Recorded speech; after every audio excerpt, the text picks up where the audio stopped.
Japan's 8.9 magnitude quake is one of the strongest in history. The 22nd of May 1960 Chile. Magnitude 9.5. The world's most powerful earthquake left 4,485 people dead and injured and 2 million homeless after it struck southern Chile in 1960.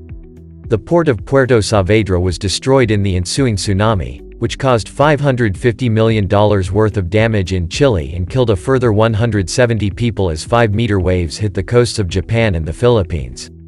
A day later, Volcan Puyehue in Chile's Lake District spewed ash 6,000 meters into the air in an eruption that lasted for several weeks.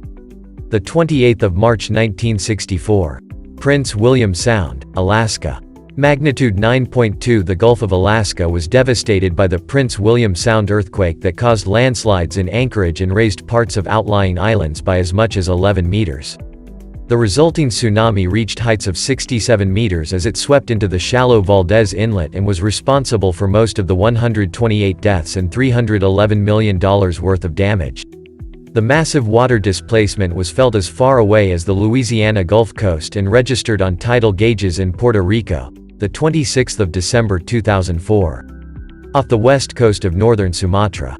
Magnitude 9.1. The deadliest tsunami in history was felt in 14 countries across Asia and East Africa, triggered by a megathrust, as the Indian tectonic plate was forced beneath the Burmese plate.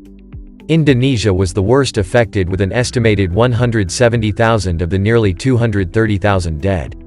With many of the victims' bodies missing, the eventual death toll took a month to establish. Some of the world's poorest communities lost more than 60% of their fishing and industrial infrastructure. The 4th of November 1952. Kamchatka. Magnitude 9. The volcanic Russian peninsula was near the epicenter of the quake, but it was the Hawaiian Islands that took the brunt of the tsunami that caused $1 million worth of damage as waves scoured the coasts, ripping boats from their moorings and, in Honolulu Harbor, lifting a cement barge before throwing it down onto a freighter. No deaths were recorded, unless you count the 6 cows lost by one unfortunate Oahu farmer, who was left cursing an event that had occurred more than 3,000 miles away. The 13th of August 1868. Arica, Peru, now part of Chile. Magnitude 9. Hawaii also felt the force of the tsunami created by this Pacific Basin earthquake, but here the destruction was just as heavy in South America, with the city of Arequipa destroyed and 25,000 killed. The quake was felt as far away as La Paz in Bolivia. 4 hours after the first shocks, waves as high as 16 meters inundated the coast and carried one U.S. gunboat 2 miles inland to rest precariously on the edge of a 60 meters cliff. The 26th of January 1700. North Pacific coast of America. Magnitude 9, estimated. The only North American account of one of the continent's largest earthquakes comes from the oral history of Native Americans near Vancouver Island, which describes how the large community of Pachena Bay was wiped out by a huge wave. Across the Pacific, the quake was accurately recorded by Japanese observers of the large tsunami that struck Japan on the 27th of January 1700. The power of that inundation has been used by historians and seismologists to pinpoint the magnitude of the Vancouver quake. The 27th of February 2010. Off Bio Bio, Chile.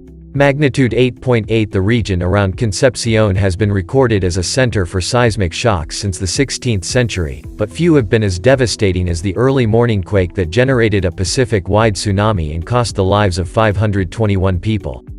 With a further 12,000 injured and more than 800,000 left homeless, Chile was left reeling at the scale of a disaster that would cost the nation $30 billion by the end of 2010. The 13th of January 1906. Coast of Ecuador. Magnitude 8.8. Emanating from the ocean off Ecuador and Colombia, the quake generated a tsunami that killed between 500 and 1,500 people along a coastline from Central America to San Francisco. To the west in Hawaii, rivers suddenly drained about 12 hours after the first shocks, then were submerged as a series of successively larger waves flooded the coast. The 1st of November 1755. Lisbon. Magnitude 8.7. The near-total destruction of Lisbon and the deaths of a quarter of the city's population were caused by an earthquake, followed by a tsunami and fire, that was felt in North Africa, France and northern Italy. In the Age of Enlightenment, the cultural impact of the quake spread even further afield as the horrors of Lisbon provided inspiration for sensationalist artworks and philosophical tracts. Voltaire penned a poem on the catastrophe, and scientists found a wealth of written first-hand accounts to advance their understanding of the physical world. The 15th of August 1950. Assam, Tibet. Magnitude 8.6. 70 villages simply disappeared in the string of disasters generated by an earthquake with an epicenter in Tibetan Rima, but which wrought most destruction in India's Assam state. Across the region, landslides claimed the lives of 1,526 people and rendered parts of the landscape unrecognizable from the air. The quake was followed by severe flooding, and 8 days after the first tremors a natural dam on the Subansiri River burst, releasing a 7-meter wall of water against nearby villages. Near the epicenter of the quake, witnesses mentioned explosive sounds that seemed to come from high in the air, while seismologists as far away as England and Norway noted oscillations in lakes.